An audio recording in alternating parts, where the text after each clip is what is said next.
Students, welcome to our channel Maruti mathematics. तो आज हम 2 जुलाई 2020 के 10 करंट अफेयर्स के क्वेश्चंस पढ़ने वाले हैं। तो दिन को ध्यान से पढ़िए। तो हमारा पहला क्वेश्चन क्या है, भारतीय एयरटेल की सब्सिडी नेक्स्ट्रा डेटा में अमेरिकी निवेश ग्रुप कोलाइल ने कितने फीसदी हिस्सेदारी लेने की घोषणा की है। तो हमारे ऑप्शंस हैं 10%, 15%, 25% या फिर 35%। तो हमारा आंसर क्या है, 25%। क्या कहते हैं, भारतीय एयरटेल की सब्सिडी नेक्स्ट्रा डेटा में अमेरिकी निवेश ग्रुप कोलाइल ने 25% हिस्सेदारी लेने की जो है घोषणा की है, जिससे एयरटेल कंपनी को करीब 1780 करोड़ रुपए मिलेंगे। इससे जो है एयरटेल कंपनी को 1780 करोड़ रुपए का जो फायदा होगा और बाकी 75% हिस्सेदारी एयरटेल के पास बनी रहेगी। तो 25% जो हिस्सेदारी है वो तो अमेरिकी ग्रुप कोलाइल के पास रहेगी और 75% जो हिस्सेदारी वो एयरटेल के पास ही रहेगी। ठीक है, चलिए अगला क्वेश्चन देखते हैं। अगला क्वेश्चन है, अमेरिका में चीन की हुआवे और किस कंपनी पर बैन लगा दिया गया है। तो अमेरिका में जो है चीन की हुआवे और कौन सी कंपनी है जिस पर अमेरिका ने बैन लगा दिया है। तो हमारे ऑप्शंस हैं वीवो, ओप्पो, जेईटी या फिर सैमसंग। तो हमारा आंसर क्या है, जेईटीई। तो क्या कहते हैं, भारत के द्वारा चीन की कई मोबाइल ऐप पर प्रतिबंध लगाए जाने के बाद हाल ही में अमेरिका में चीन की हुआवे और जेईटी कंपनी पर बैन लगा दिया गया था। तो अभी हाल ही में भारत ने जो है चाइना के जो है 59 जो ऐप पर बैन लगा दिया है। तो उसके बाद ही जो अमेरिका ने भी चीन की हुआवे और जेईटी कंपनी पर भी बैन लगा दिया है। तो आगे क्या कहते हैं, अमेरिका के फेडरल कम्युनिकेशन कमीशन यानी कि एफसीसी ने इन कंपनियों को खतरनाक बताया है। तो वहाँ के जो फेडरल कम्युनिकेशन कमीशन यानी कि एफसीसी कंपनी है, उन्होंने इस कंपनियों को मतलब खतरनाक बताया, इसलिए इन पर जो है बैन लगा दिया गया है। ठीक है, चलिए अगला क्वेश्चन देखते हैं। अगला क्वेश्चन है, भारत में कोरोना की पहली वैक्सीन डैश को हैदराबाद की फार्मा कंपनी भारत बायोटेक ने तैयार किया है। तो हमारे ऑप्शंस हैं कोवैक्सीन, मोवैक्सीन, जोवैक्सीन या फिर तोवैक्सीन। तो हमारा आंसर क्या है, कोवैक्सीन। तो क्या कहते हैं, भारत में कोरोना की पहली वैक्सीन कोवैक्सीन को हैदराबाद की फार्मा कंपनी भारत बायोटेक ने तैयार किया है। इस वैक्सीन को आईसीएमआर और national institute of virology Pune ने मिलकर बनाया है। वैक्सीन के ह्यूमन ट्रायल के लिए drug controller general of India ने मंजूरी दे दी है। तो इस वैक्सीन का जो है ह्यूमन ट्रायल है वो करने के लिए जो drug controller general of India है उसने जो है इसके लिए मंजूरी दे दी है। अभी जो है ये ह्यूमन ट्रायल किए जाएंगे, उसके बाद जो अगर ये सक्सेसफुल रही तो ये हमारे देश में कोरोना जो पीड़ित है उनको मतलब बचाने के लिए मदद करेगी। ठीक है, चलिए अगला क्वेश्चन देखते हैं। अगला क्वेश्चन है, भारतीय स्टेट बैंक यानी कि एसबीआई ने हाल ही में अपने कौन से स्थापना दिवस पर 3 योनो शाखा शुरू करने की घोषणा की है। तो भारतीय स्टेट बैंक का जो स्थापना दिवस है, हमने कल ही क्वेश्चन किया कि 1 जुलाई को जो है एसबीआई का जो है इस्टेब्लिशमेंट डे होता है। 1 जुलाई 1965 को जो है इसकी इस्टेब्लिशमेंट हुई थी। तो उसी दिन मतलब तो भारतीय स्टेट बैंक ने इसके स्थापना दिवस पर कौन सी 3 योनो शाखा शुरू करने की घोषणा की है। तो हमारे ऑप्शंस है 55 स्थापना दिवस, 65वें स्थापना दिवस, 88वें स्थापना दिवस या फिर 72वें स्थापना। ये मैंने आपको पहले ही बता दिया कि इस बार कौन सा 65वां स्थापना दिवस मनाया गया है। ठीक है, तो इसका आंसर क्या होगा, 65वें स्थापना दिवस पर। तो 65वें स्थापना दिवस पर जो है 3 योनो शाखाएं जो शुरू करने की घोषणा की गई है। तो भारतीय स्टेट बैंक एसबीआई ने हाल ही में अपने 65वें स्थापना दिवस पर 3 योनो शाखा शुरू करने की घोषणा की है। बैंक की आने वाली 5 वर्ष में पूरे देश में योनो शाखा खोलने की जो है योजना है।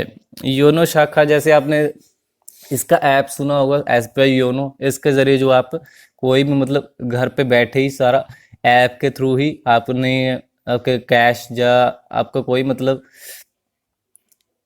आपके पै आपको जो मतलब मनी है उसको ट्रांसफ़र वगैरह कुछ भी आप करना चाहें तो वो घर बैठे ऐप के थ्रू कर सकते हैं। वो उसका नाम है SBI योनो। तो उसकी अभी 3 शाखाएं और शुरू करने की घोषणा की गई है। ठीक है, चलिए अगला क्वेश्चन देखते हैं। अगला क्वेश्चन है, यूनेस्को ने हाल ही में अपनी ग्लोबल एजुकेशन मॉनिटरिंग रिपोर्ट का कौन सा संस्करण जारी किया है? तो हमारे ऑप्शंस हैं पहला संस्करण, दूसरा संस्करण, तीसरा संस्करण या फिर चौथा संस्करण। तो हमारा आंसर क्या है? चौथा संस्करण। तो क्या कहते हैं, United Nation Educational Scientific and Cultural Organisation यानी यूनेस्को ने हाल ही में अपनी ग्लोबल एजुकेशन मॉनिटरिंग रिपोर्ट का चौथा संस्करण जारी किया है। तो यूनेस्को की फुल फॉर्म क्या है? United Nation Educational Scientific and Cultural Organisation. ठीक है, तो इसको भी याद रखें, फुल फॉर्म बहुत पूछी जाती है एग्जाम में। तो आगे क्या कहते हैं, जिसमें किताबों में महिलाओं को जहां भी शामिल किया गया है वहां पर पारंपरिक और पुरुषों की तुलना में कम प्रभावी दिखाया जाता है। ठीक है, चलिए अगला क्वेश्चन देखते हैं। अगला क्वेश्चन है, भारत के किस राज्य की 29 वर्षीय कृतिका पांडे को कॉमनवेल्थ शॉर्ट स्टोरी प्राइज 2020 से सम्मानित किया गया है? तो हमारे ऑप्शंस हैं केरल, पंजाब, झारखंड या फिर महाराष्ट्र। तो हमारा आंसर क्या है? झारखंड। तो क्या कहते हैं, भारत के झारखंड राज्य की रांची की 29 वर्षीय कृतिका पांडे को कॉमनवेल्थ शॉर्ट स्टोरी प्राइज 2020 से सम्मानित किया गया है। यह पुरस्कार the Great Indian Tea and Snack Story के लिए कृतिका पांडे को दिया गया है। तो ये भी आपको साथ में याद रखना कि ये पुरस्कार किस लिए दिया जाता है। ये पुरस्कार the Great Indian Tea and Snack Story के लिए जो है कृतिका पांडे को दिया गया है। ठीक है, चलिए अगला क्वेश्चन देखते हैं। अगला क्वेश्चन है, सेबी ने बेकॉन्स इंडस्ट्रीज पर GDR के नियमों के उल्लंघन के मामले में 2 लोगों पर कितने करोड़ रुपए का जो है जुर्माना लगाया है? तो इसके ऑप्शंस हैं 1.20 करोड़ रुपए, 2.20 करोड़ रुपए, 3.20 करोड़ रुपए या फिर 4.20 करोड़ रुपए। तो हमारा आंसर क्या है? 1.20 करोड़ रुपए। तो पूंजी बाजार नियामक सेबी ने हाल ही में बेकॉन्स इंडस्ट्रीज पर GDR के नियमों के उल्लंघन के मामले में 2 लोगों पर 1.20 करोड़ रुपए का जो है जुर्माना लगाया है, जिसमें से गुरमीत सिंह पर 1 करोड़ रुपए और IS सुखीजा पर 20 लाख रुपए का जुर्माना लगाया गया है। तो ये भी आपको साथ में याद रखना कि जो 1.20 करोड़ रुपए का जुर्माना है वो किस पर लगाया? एक तो गुरमीत सिंह पर जो है 1 करोड़ रुपए का लगाया गया है और जो सुखीजा उस पर 20 लाख रुपए का जुर्माना। ठीक है, चलिए अगला क्वेश्चन देखते हैं।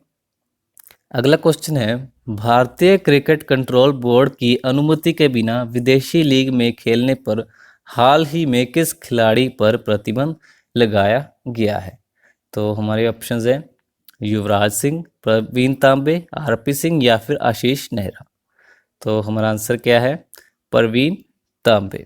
तो कोई भी जो भारतीय खिलाड़ी होता है जो विदेश में कोई लीग खेलने जाता है तो उसको पहले भारतीय क्रिकेट कंट्रोल बोर्ड से मंजूरी लेनी पड़ती है। तो जो प्रवीण तांबे इन्होंने भारतीय क्रिकेट कंट्रोल बोर्ड से मंजूरी नहीं ली थी। ठीक है, तो क्या कहते हैं, भारतीय क्रिकेट कंट्रोल बोर्ड की अनुमति के बिना विदेशी लीग में खेलने पर हाल ही में प्रवीण तांबे पर प्रतिबंध लगाया गया है। वे IPL में बैन किए जाने के बाद तांबे विदेशी लीग में खेलने की अनुमति चाहते हैं, लेकिन बोर्ड ने इसके लिए मना कर दिया है। ठीक है, चलिए अगला क्वेश्चन देखते हैं। अगला क्वेश्चन है, दिल्ली के पूर्व क्रिकेटर संजय डोभाल का हाल ही में कितने वर्ष की उम्र में कोरोना वायरस संक्रमण से निधन हो गया है? तो हमारे ऑप्शंस हैं 43 वर्ष, 53 वर्ष, 68 वर्ष या फिर 78 वर्ष। तो हमारा आंसर क्या है? 53 वर्ष। तो दिल्ली के पूर्व क्रिकेटर संजय डोभाल का हाल ही में 53 वर्ष की उम्र में कोरोना वायरस संक्रमण से जो है निधन हो गया है। वे दिल्ली क्रिकेट के लिए एक जाना पहचाना नाम थे और उन्होंने दिल्ली की अंडर 23 टीम के साथ बतौर सहयोगी स्टाफ काम किया था। उनके निधन पर जो है बीसीसीआई ने भी शोक जताया है। ठीक है, तो इनका जो हाल ही में कोरोना वायरस संक्रमण से जो है निधन हो गया है। ठीक है, चलिए आज का आखिरी क्वेश्चन देखते हैं क्या है। तो हमारा क्वेश्चन है, इनमें से किस देश की सेना ने हाल ही में इतिहास की पहली महिला लेफ्टिनेंट जनरल की नियुक्ति की है? तो हमारे ऑप्शन है ऑस्ट्रेलियाई सेना, जापानी सेना, पाकिस्तानी सेना या फिर अफगानिस्तानी सेना। तो हमारा आंसर क्या है? पाकिस्तानी सेना। तो क्या कहते हैं, पाकिस्तानी सेना ने हाल ही में इतिहास की पहली महिला लेफ्टिनेंट जनरल की नियुक्ति की है। पाकिस्तानी सेना ने हाल ही में मेडिकल कोर के साथ संबंध मेजर जनरल निगार जौहर को लेफ्टिनेंट जनरल के रूप में जो है नियुक्त किया है। ठीक है, तो ये थे हमारे आज के 2 जुलाई के 10 करंट अफेयर्स के इंपॉर्टेंट क्वेश्चंस। तो इनको ध्यान से पढ़िए, इनमें से बहुत क्वेश्चन जो है आने वाले एग्जाम में बहुत काम आएंगे। ठीक है, तो अगर वीडियो अच्छी लगे तो वीडियो को लाइक करें और अगर चैनल पर न्यू चैनल को सब्सक्राइब करना बिल्कुल मत भूलें, क्योंकि ऐसी मतलब और बहुत सी वीडियो मैं आपके लिए लाता रहूँगा जो आपके लिए काम आएंगी। ठीक है, तो चलिए मिलते हैं हमारी अगली वीडियो के साथ। Thank you.